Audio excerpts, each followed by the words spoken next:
Hey everybody, it's Joe Rod from JoeRodNYC Gaming, and today I'm going to be going over some footage from Resident Evil Resistance. As you know, I've been uploading a lot of content of this game to my YouTube channel recently, but I wanted to do something a little bit different today. Um, a lot of people, myself included, post up matches of the builds that we come up with and how effective they are, and we tend to spotlight how it works, so that you guys can turn around and play them. Today, I actually wanted to go into mistakes that you are potentially making throughout a match that actually cost you the match. Because I'm sure plenty of you guys have probably seen a build that somebody created and go, oh, that's really good. I'm going to give it a shot. And then you jump into a match and you play against, they might not be the highest level players, but they just manage to stomp you or roll you. And you're just like, wait, how did that happen? Today I'm going to pull up footage of a match that I had from last week from my stream.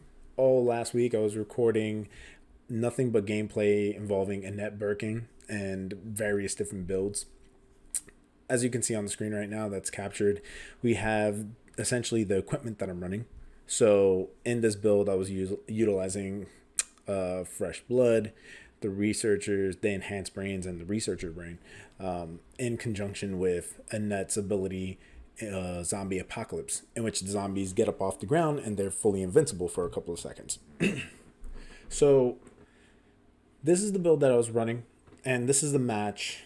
This is a match that I had in which things didn't work out for me, and I ended up losing. But even during the stream itself, I was calling out the mistakes I was making. And I want to highlight those things and just how important every little action that you take playing the mastermind has consequences in the long run of the game. So while the survivors have to work together and ensure that they all play their part and do their roles, the thing about the mastermind is you have to make sure that you are on top of them, applying pressure, not letting up, but also capitalizing on their mistakes while mitigating and minimizing your mistakes as much as possible. So without further ado, let's go ahead and take a look at this footage. So as you see, we're about to get into it right here. And as you can tell, we've got a team they're really good. We have one Becca that's level 200, so plenty of experience on that player's part. We have a Joe that's 116, which is Joe's obviously one of the more powerful survivors in the game. And we have a Martin and a Valerie. This team isn't the scariest team for an Annette player. When I was going into this match, and you'll hear me speaking, looking at this team, I recognize that, yes, they're high level. However, the team composition wasn't necessarily something that I was concerned with. Jill is really good at taking out creatures. Martin is really good at stunning them. Becca is always the wild card. She does do quite a bit of DPS. However, a lot of people only run her a specific way. I would like to see more Beccas utilize the skill in which she takes away buffs for each headshot, especially with all the Annettes, the Daniels, the sprays that are going about. So I don't remember if she was using it. I don't believe that she was, but she's just a damage dealer from distance. And then Valerie has been good since the beginning of the game. She's your healer. She's the one that kind of the glue that keeps the team together. Going into this match, I recognize, yes, they're high level, but that doesn't necessarily mean it's an automatic loss. And as you'll see, I did a pretty good job of consistently staying on top of them. But it's always important to, obviously, common sense, take note of the ranks, because it lets you know how much experience those players have. And you can start planning and preparing accordingly. The same way they probably looked at me and said, that's a level 61 Annette. Not the highest one, but at least they have all the abilities unlocked, so on and so forth. Might just sign off early, sorry, but I must especially if because I have pretty decent amount of footage. Alright. So as you can see, my preset has, this is on prison, and my preset has zombies in specific rooms.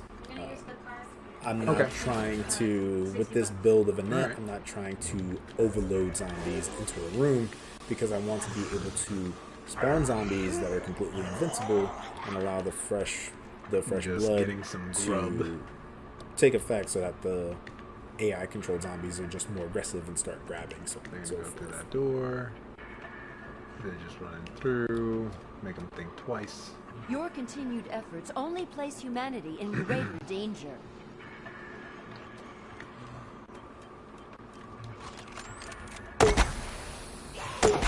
You can see here just putting the buffs on. This build is also running Immediately getting taken out. We're also running, what'd you call it? Every buff makes the zombies hard to kill. So you can see here, I'm immediately applying pressure, tossing zombies their way, they're getting up. Really quickly, I'll just go ahead and pause it right here. So if you haven't seen all the creatures that are already in this build, as you can see, I have dealers. Dealers are really good creatures, but if there's one thing I've noticed with the buff that makes them stand up faster, they still get up significantly slower than other creatures. And I haven't seen them grab as much, the AI. They will grab, but they're more likely to do the running, and because of how weak they are, even with all the buffs, they tend to be taken out very quickly. So that's definitely a major part that played into my loss, which goes back into deck building. And we'll just continue. Get them out the way. Make your peace. Got him. You see there, I got one. So come on, cameras.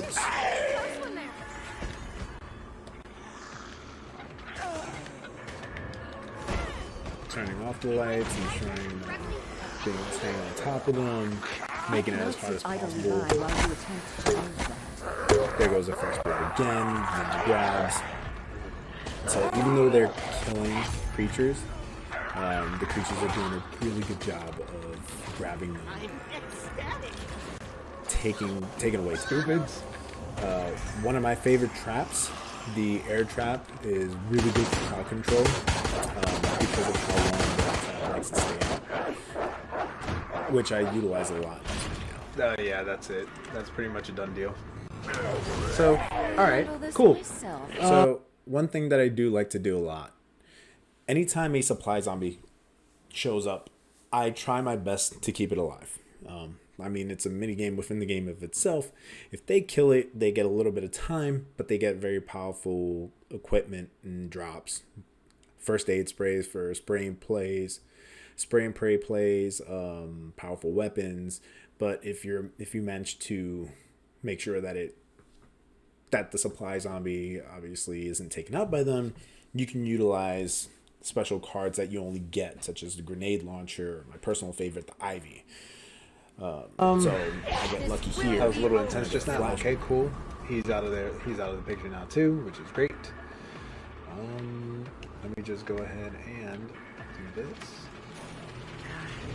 So coming up here, we're gonna see my first mistake.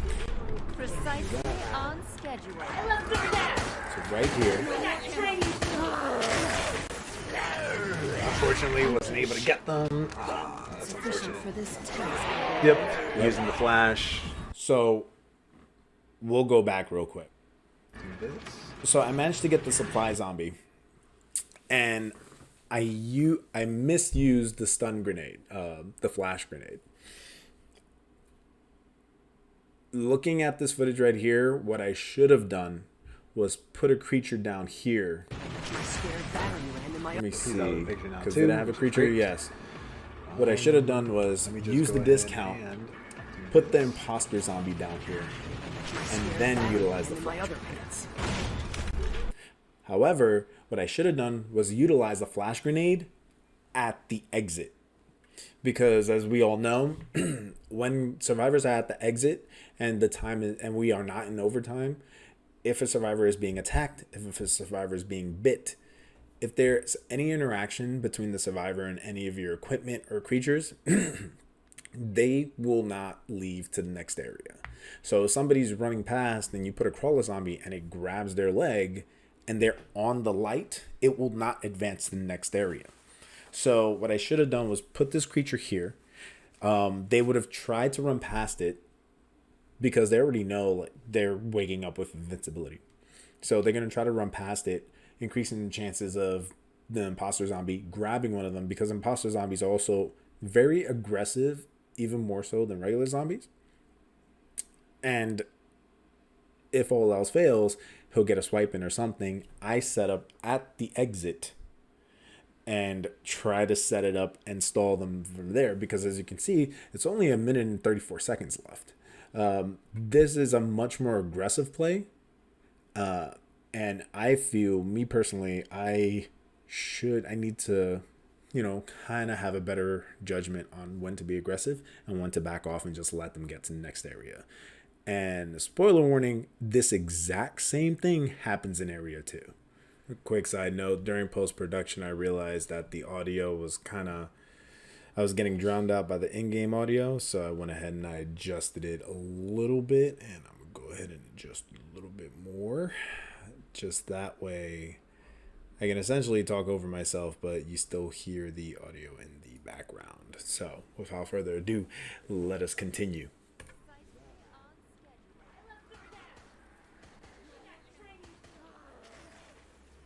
Unfortunately, wasn't able to get them.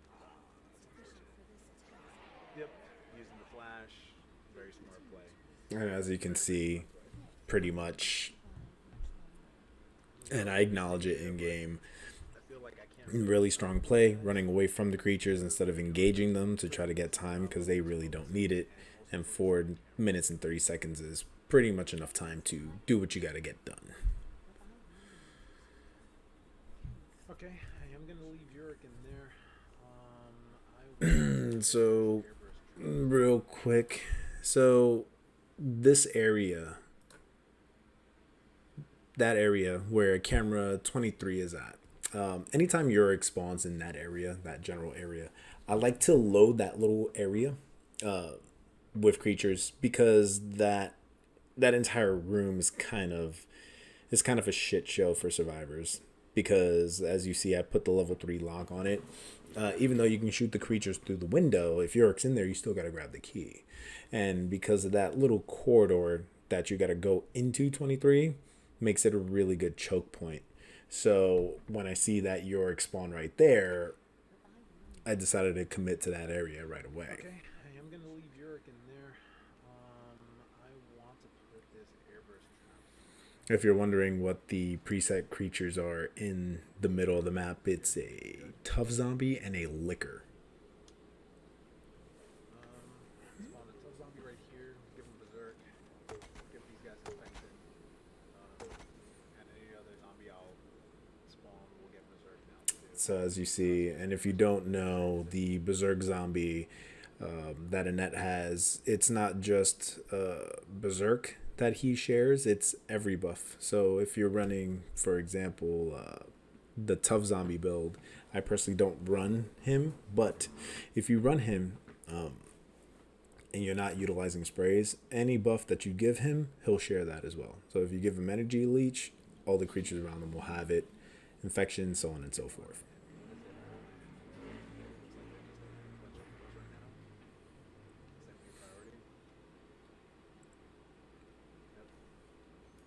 So I just want to pause it real quick. This interaction right here is really good.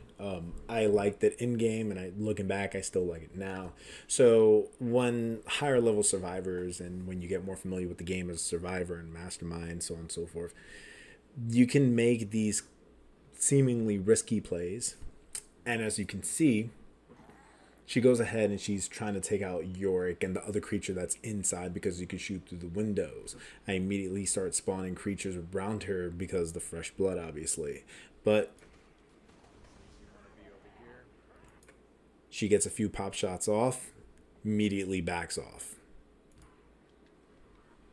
Yep, just running away. And right there, she made that good play. However, I make a misplay right here. The creature that jumped in, I closed the door. However, the creature does not have infection. The only time I would really go for this play is if a creature has infection, because you can infect them through the door. So playing door games really is to either waste time if they're running really low on time, or in the beginning of area 1 to just waste a couple of seconds. And most importantly, what you should do it for, spreading infection through the door. Really smart. So right here you can see Martin is doing something. I don't know what. Probably running away from this creature more than likely. Becca's getting away from this door. You can see I'm controlling that one. Jill is coming up from the rear, and Becca is about to dealing with the tough zombie and the liquor in this area.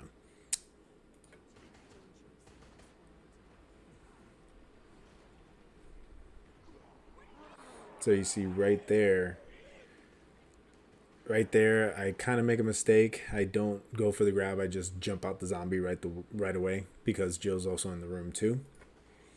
And then Martin comes in. So here, they're just really playing solid right here. Instead of going into the room,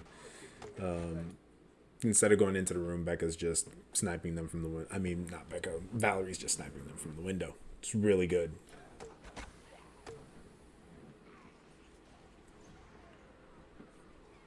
It starts to get chaotic. I set up the air trap right there. And Jill decides to pull out the rocket launcher. The strength of Annette's build. Crawling zombie came out. He went for the grab, however, because Jill shot at the mine, it went off, pushing them away, but the crawling zombie's still there.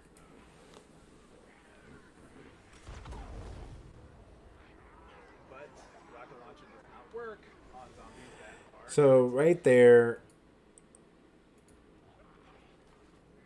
what I'm starting to do, because of the way this build is designed with the invincibility on the creatures, I just start throwing more zombies on top. So the zombies and creatures that are off to the side, I don't really care about. As you can see, I already downed Valerie. Don't care about the creatures that are already out because I want more invincible zombies. So I'm just constantly spawning them. And because of the economy of this build, they're all really cheap.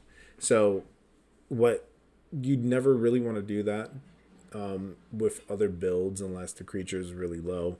But if you're playing another variation such as Annette's creature buff build, you don't want to do that. However, in this situation, I benefit from the invincible zombies, so I'm just burning through all the bioenergy that I have so that I can make the William Birkin play.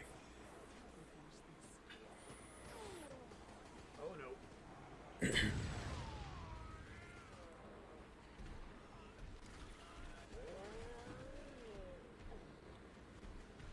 And as you can see, it is just complete pandemonium in this goddamn room. A supply zombie has spawned. It is not a good thing.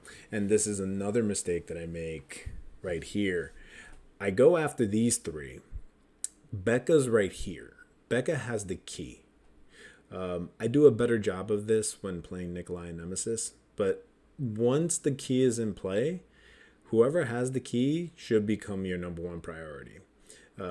I got too aggressive here with the rest of the team, luring me away, and I counted on the creatures surrounding her to kind of finish the job, but it doesn't work out that way. So right here, I'm not paying attention, and Becca simply goes over here, and I completely whiff. Wait, what? Are you kidding me right now? I completely whiff my big swing, and she's able to get that terminal, which, if you're looking, we're heading into 2-minute territory.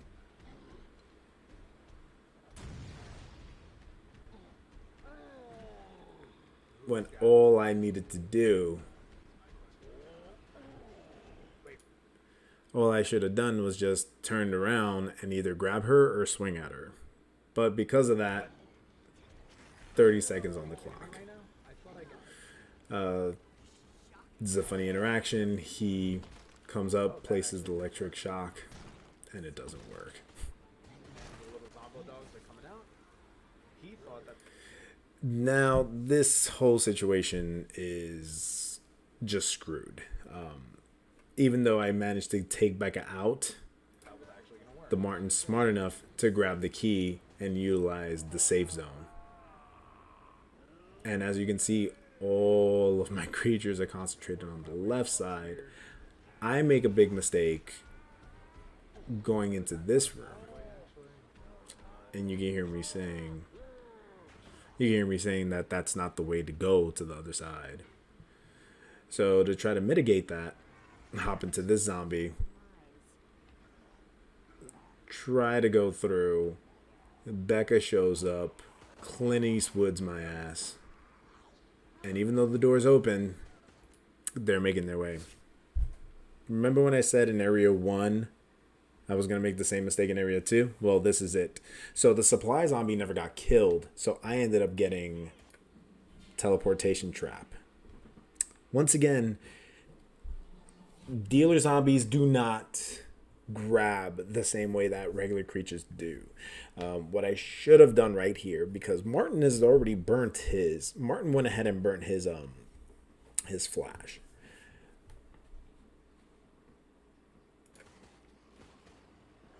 Oh, that's unfortunate. God damn it.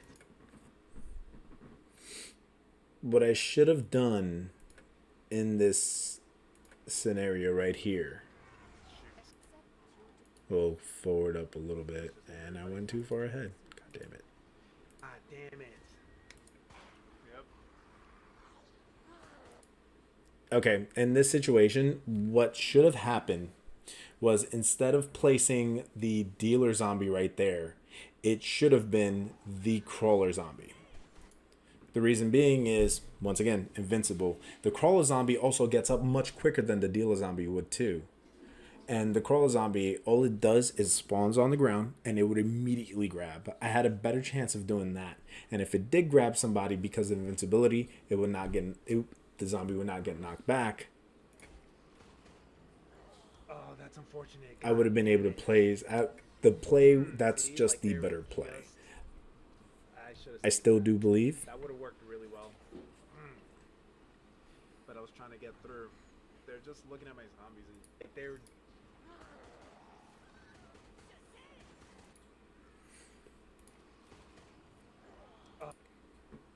Oh, that's unfortunate.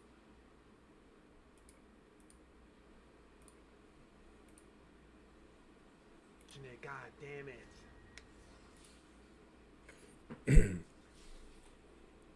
I still do believe that even though I did what I did, they still would have managed to get to area 3. It's just more of a matter of stalling for time because they're at 2 minutes and 20 seconds. A bite is 15 seconds, and instead of this 4 minute. See, like they were just. I should have saved that. That would have worked really well. So instead of this 4 minute and 20 seconds they got, if I would have gotten a bite, it would have just been 4:05, 4 minutes flat. And you'll see why I mentioned that coming up soon. But I was trying to get through. They're just looking at my zombies and shooting them. Let's go ahead and fast forward here. Let's just give everybody bio energy right now. Bio leech.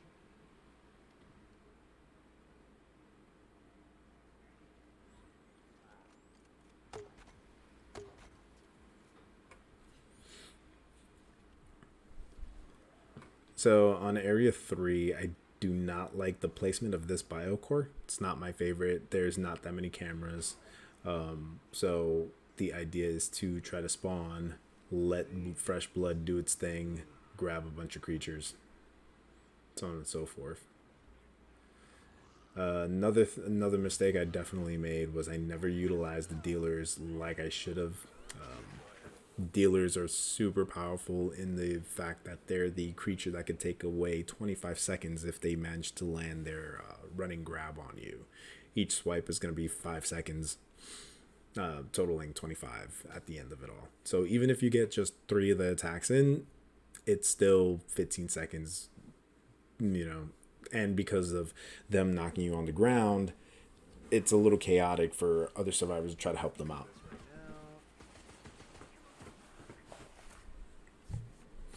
I do love Prison for the fact that the biocores have a. They are lighting my camera up something crazy right now. Yeah. Just me me getting, The problem is I'm not getting frustrated and pieces, flustered. I do like the fact that the biocores in Area 3 do have the switch, so they have to unlock them, and it gives you an opportunity to protect them by locking them up again. Also not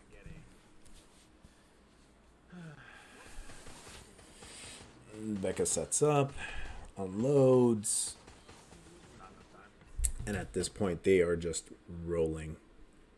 Thanks, cat. I appreciate you. My cat just paused my video. Good job.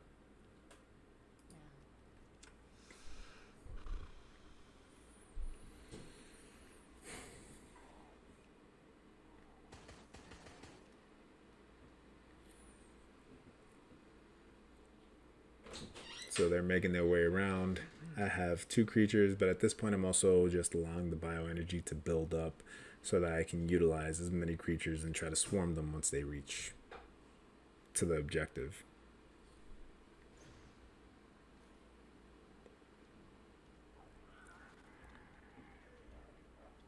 Surprisingly enough, with that trap being there, it did not get triggered But why is he? with all that chaos.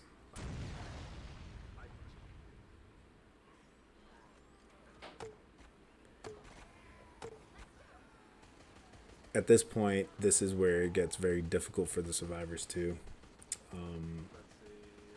As you may or may not be aware, each area creatures get stronger, they get more health. So this is now area 3, which I also get the enhancement shot, which gives them all the buffs. So even though these are cheap 1-2 cost creatures, they become very, very beefy at this point.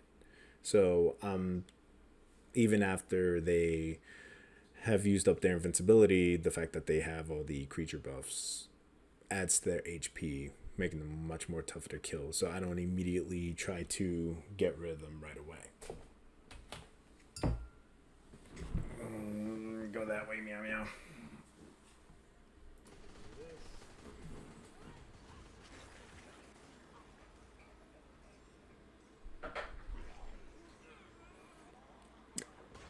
It's great. She gets stuck in the corner, creatures are grabbing, and I just start wailing away with Birkin.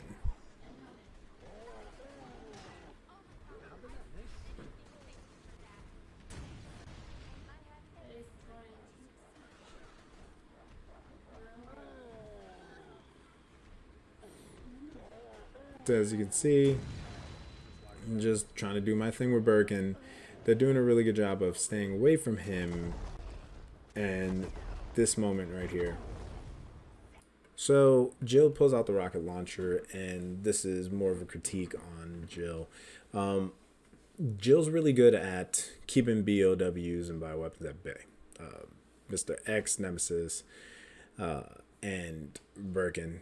Because when you use the rocket launcher, you don't just unload like she did right there. Instead, what you want to do is you want to time your shots. So hit the enemy, they'll stagger, they'll be stunned, and then wait for them to start moving again, and then shoot them again. And you can effectively burn about, I want to say you can realistically, if it's just a BOW, burn half of their time away.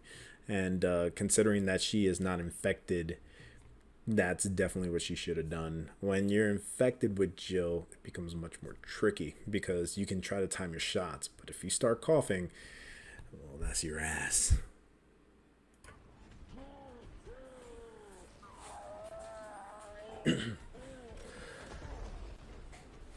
So I'm getting stunned, explosions, all that good stuff. But we're still fighting. And as you can see, I also have Beastmaster equipped to Birkin, so he's summoning zombie dogs, which will be invincible as they spawn as well. Let's just do this. Zombie doggos. Yeah, they're just focusing on the bio core. Yeah. So we try to go for overkill right here, and even though she survives, she is really beat up. Couldn't close it out. Let's just do this. Zombie doggos. So as you can see, go for overkill right here. And I get stunned, which means she escapes, but also notice that Jill takes a lot of damage because of all this slamming. You do take damage when you're getting hit by Birkin, which I think is very important to remember because it's all about resources at this point, especially Area 3. So you'll see, along with me getting frustrated at getting stunned right before I get the overkill, it still kind of works out to my favor because Jill's not doing too Yeah, hot. they're just focusing on the biocore. Yeah, there were like two big mistakes at the end of each area. Well, not mistakes, they just managed to get there and I couldn't close it out.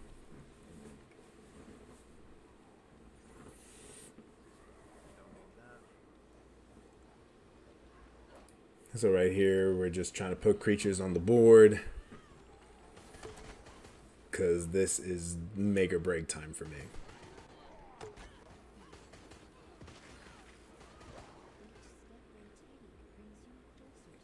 So right here, this is like I did everything correctly here, right? So they're all in front of the biocore. However, Becca's doing a really good job of keeping her distance, just shooting fish in a barrel, like she likes to say. She's staying back there. So I move from the camera directly down there, and I move to the one behind. I prefer when biocores are in the middle because you have more vantage points. This actually put that right over there. Put that right there. So as you can see, I start just dumping creatures on top of her.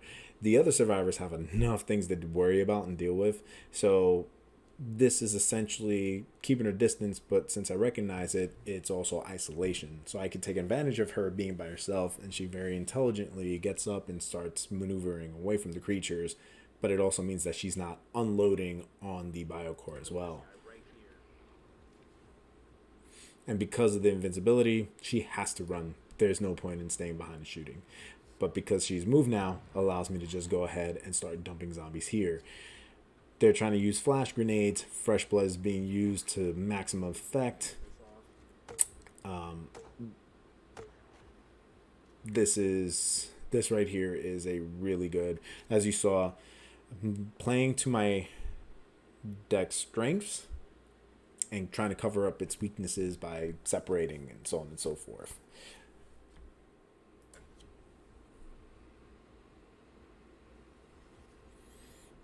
Now right here, key moment. 1 minute and 8 seconds left. I managed to close up the biocore, and I will just say right away the mistake I made was staying in this camera. They are getting shellacked by all the creatures over there right now. However, I continue to put creatures on this vantage point. It's very important to continue moving from camera to camera because each camera covers areas that you can't see. And Becca essentially flanks all the way around and is able to start taking out creatures even though I'm dumping them down at the same time. Can't kill it. Let's see. Let's see.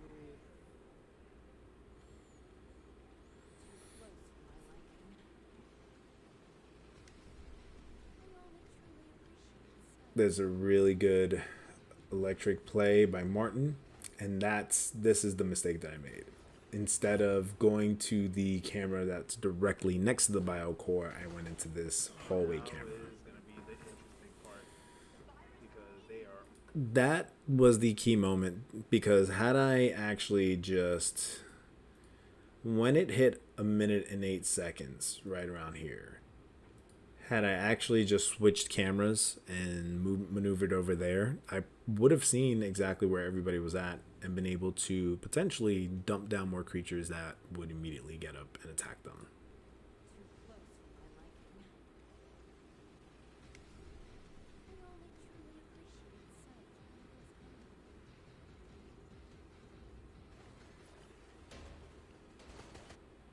now is going to be the interesting part because they are overwhelmed. So right here, even though they took care of them, they still have to get away.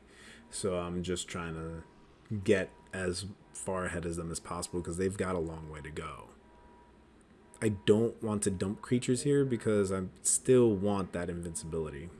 Unfortunately, Doggo was not aggressive as much as I would like him to be, and I misplayed playing those creatures there.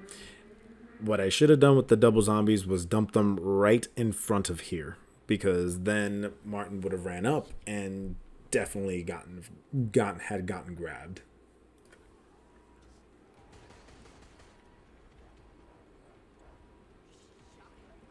And ironically enough, I am still not in a bad position right here.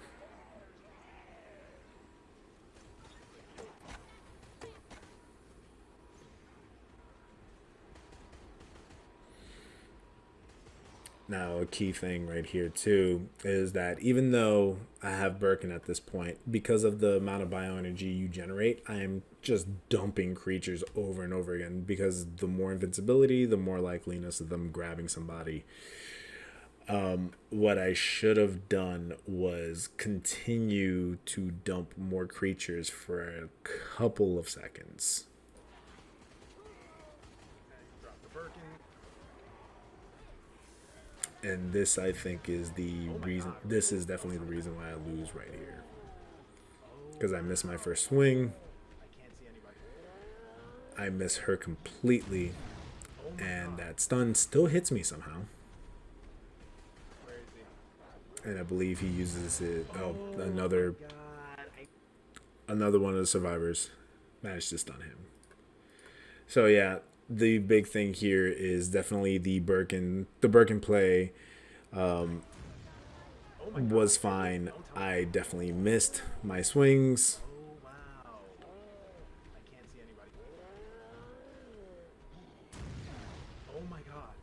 That's ridiculous of how that stun works. Where is he? And then from inside the safe area, Oh my God.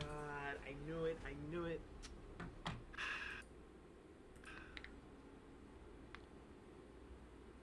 I knew it. I knew Yep. it. I knew. Yep. So, like I said, from inside the safe area, toss the stun grenade. So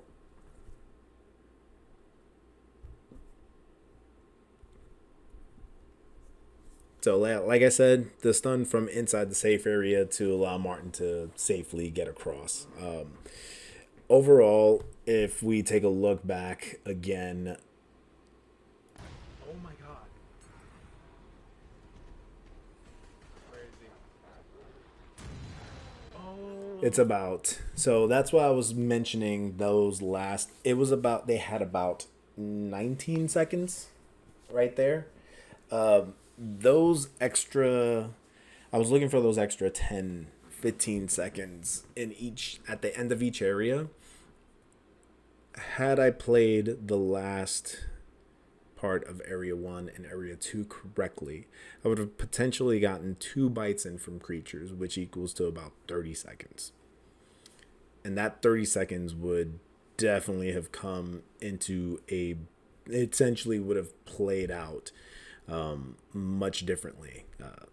But that's what I was saying, and that's why I made this video.